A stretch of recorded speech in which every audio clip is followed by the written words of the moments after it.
Welcome to Budding Pediatrician. We're talking about how to distinguish stridor from wheeze.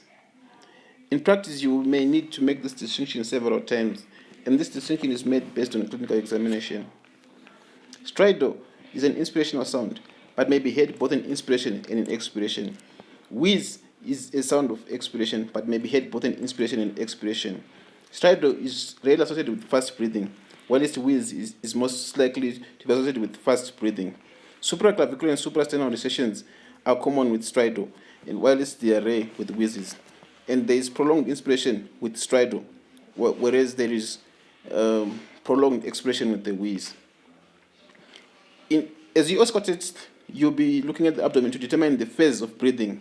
In inspiration, the abdomen moves outwards, whilst in expiration, the abdomen moves inwards. This may be reversed, however, in paradoxical breathing.